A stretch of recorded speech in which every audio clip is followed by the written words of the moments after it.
Thank you, Mr. Speaker. Members, a lot has been said, and I think it's important that we reflect on it, and I'll try not to repeat it. But there are some things that you really need to know, and I think you already know this. Redistricting is a very hands-on process. You think about your own legislative experience and the idea that somebody would hand you a bill, tell you to file it and pass it, and not read it, not lay it out, not change it, not amend it, not let it come back in conference and negotiate it. But yet, on this congressional map, that's exactly what's happening here. And you may be okay with that, but I know that when this leaves the legislative chamber and leaves the executive mansion, it goes to a federal court. And I've said it all the time that we are all equal in federal court. And they're going to want to know about these procedures and these deviations from procedure and all of the things that have been done through acts or omissions. And I hope you have the answers, because I don't understand how we can have a map that eliminates 2 minority opportunity districts in Bexar County, and we have 2 members from Bexar County on the redistricting committee, but we couldn't have a public hearing in Bexar County, which is a lot closer to get to than Harris or Dallas County. That's a flag. I've never seen a redistricting process where there was a lawyer appointed to represent only the views of the chairman and not the committee. I've been here long enough to see that happen before. That dog didn't hunt very well. Chair Darby will tell you about that. When he tried to represent that the lawyer for the redistricting committee only spoke to the chairman, both sides threw the lawyers out and almost the chairman. And we could not resume again until both sides had their own counsel so they could work through this process. That didn't happen here.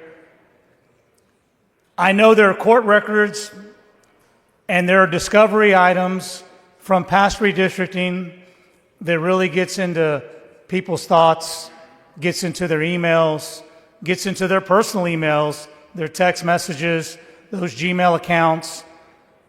And I think what's happening here is because of those lessons, we have now removed this redistricting process from outside of this building, take it somewhere else, let this map be drawn, dropped into the committee, maybe a tweak or 2, perfecting amendments, and then brought to this floor where it's not going to be debated. And the first real question you ask, the answer is I don't know.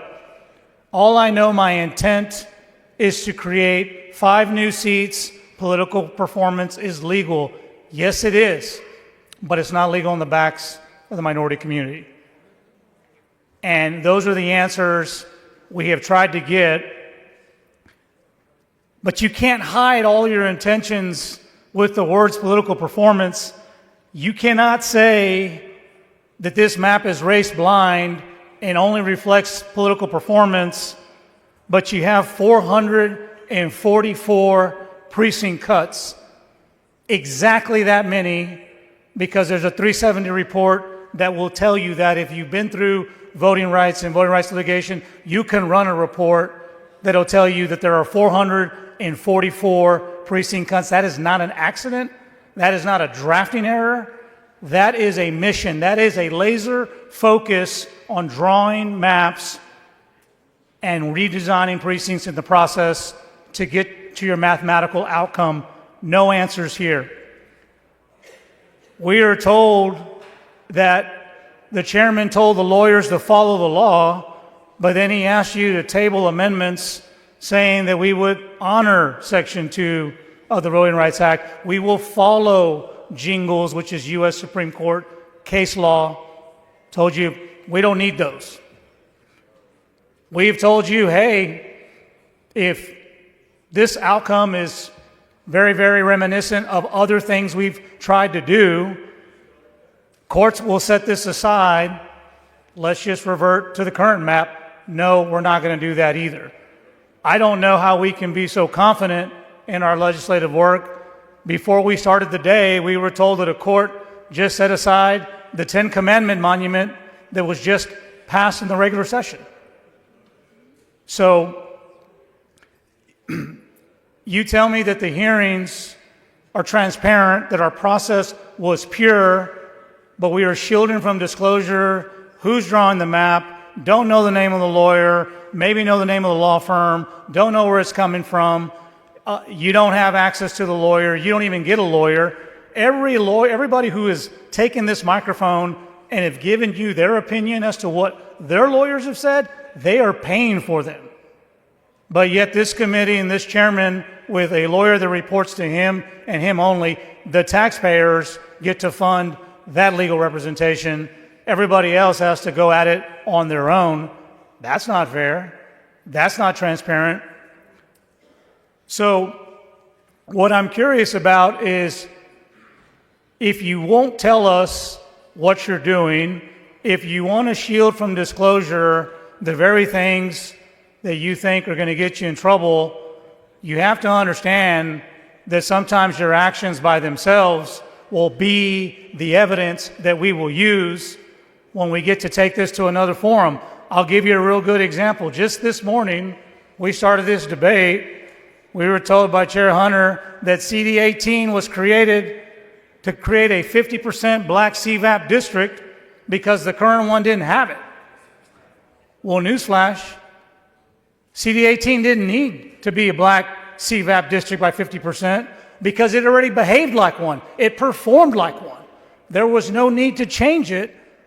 But this is the very thing courts will look at when they want to know, well, if you're getting into racial discussions about the CVAP of this district, what were you thinking? What went into that?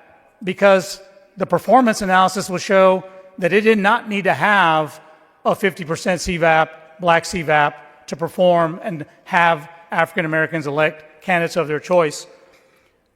We were told, and you heard it from the previous closing argument from Rep. Gomez, that South Texas and Texas is becoming more and more of a Republican-leaning state with Latino voters. Okay, I'll take you at your word for that, except your actions say otherwise.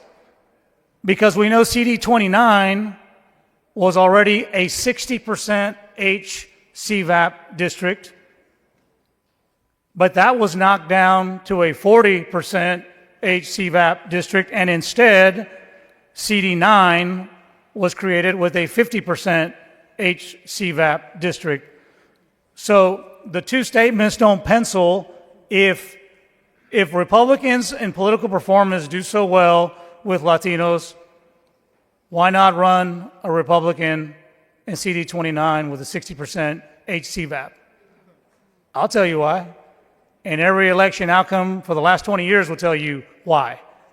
And so you cannot claim that you're creating Hispanic opportunity seats when you are taking true performing citizen voting age population districts and replacing them with nominal districts that may not perform, because under that standard, CD 9, CD 29, CD 35 should all have 60% Hispanic CVAPs. And so again, for the 5 redistrictings I've seen, there have been the entire Texas delegation of Congress in this building. And in fact, we had one member today who wanted to come here, and they said, well, we can't let him on the floor because he has a vested interest in the outcome. I remember the days, Ms. T, I know you do too, Joe, you do too, where you'd have this whole building surrounded by the Texas delegation, and you could not move an elementary school enrollment zone without having them come down like a sack of potatoes. I remember a time they would open this door so that we could watch the Senate gavel a map while we gavel theirs, because there is no trust in redistricting. We have not heard a peep from the Texas delegation about what they think about this and all of the lines that have been impacted, except for those who've objected. And yet we're to accept the fact that this process, as controlled from the outside, is a legitimate process, is a transparent process, is a public process. I think not. And so you can cast your vote however you want. The only thing I will tell you in closing is, if you remember that committee don't delete your emails.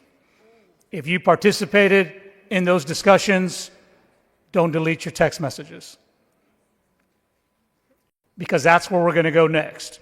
And like I said, you may win today, but we will have our opportunity in federal court. Whether you vote for this or not, you know it is wrong. There is a way to do this. And I don't think there's a single member in this body, all of you, both sides of the fence, we could lock this door like it's locked right now. We could fight all day. Nobody here is scared of that. Nobody here is scared of that. But to take this mic and to lay out this bill and tell the public that you're doing their work in a public and transparent and a fair process, and all you care about is just swaying political outcomes, that's not what this is. There is an easier way to do that. But you cannot and will not do that on the backs of the minority community. And that's why I object to this proposal, and that's why I ask and urge you to vote no. Chair recognizes Mr. Perez. During the redistricting debate, Texas Democratic State Representative Trey Martinez Fischer raised several concerns about the GOP's proposed congressional map. He began by criticizing the process, pointing out that it was not being handled in a typical legislative manner. Rather than the usual process where a bill is reviewed, amended, and debated, the map was presented for approval with minimal review or input. Fischer noted that this lack of thorough consideration was troubling, particularly given the potential legal consequences that could follow once the map left the legislative chamber. He further highlighted the elimination of 2 minority opportunity districts in Bexar County, despite the fact that there were 2 representatives from the county on the committee responsible for the redistricting. He pointed out that no public hearing was held in Bexar County, which was much closer and more accessible than some of the other counties that had hearings. This raised serious questions about the transparency of the process and the exclusion of communities most affected by the changes. Fischer also took issue with the legal representation involved in the redistricting process. He mentioned that a lawyer had been appointed to represent the views of the committee chairman alone, rather than the entire committee, and that the public had no access to the lawyer or their advice. He contrasted this with previous redistricting efforts where both sides had their own legal counsel to ensure fairness and transparency. The lack of such a safeguard this time, Fischer argued, made the process even more suspect. The redistricting map, according to Fischer, was designed with political performance in mind, but he argued that it was being done at the expense of minority communities. He pointed to the 444 precinct cuts in the proposed map, suggesting that this was not an accident but a deliberate effort to shape political outcomes in a way that would benefit certain groups while disadvantaging others. Fischer raised concerns that such tactics would ultimately violate the Voting Rights Act, particularly by undermining the effectiveness of minority voting power. Fischer also criticized the claims made by those supporting the redistricting plan, particularly the assertion that certain districts like CD18 needed to be redrawn to achieve a 50% black citizen voting age population, CVAP. He countered that the district already functioned as a majority black district, and there was no need to alter it. This, Fischer suggested, was an example of how the redistricting process was being manipulated to fit a political agenda, not to ensure fair representation. The contradictions in the redistricting process were glaring, Fischer pointed out. He noted that while some districts were being drawn with an emphasis on creating Hispanic opportunity seats, others, like CD29, had been altered in a way that would weaken the influence of Hispanic voters. Fischer argued that this created a mismatch between the political narrative being presented and the actual changes being made on the ground, further undermining the legitimacy of the redistricting effort. Fischer also expressed frustration with the lack of input from the Texas delegation in the discussions about the new map. He lamented that the delegation had been silent, with only a few members objecting to the process, and that the overall lack of transparency and engagement made the redistricting seem less like a public process and more like an effort to push through a partisan agenda. In closing, Fischer called for accountability, urging his colleagues not to delete any emails or text messages related to the redistricting process, as these records would be crucial in any legal challenge that might arise. He made it clear that while the GOP might succeed in passing the redistricting plan in the short term, they would eventually have to answer for their actions in federal court, where he believed the map would ultimately be rejected. He reiterated that the redistricting process should not be conducted on the backs of minority communities and urged his colleagues to vote against the proposed map.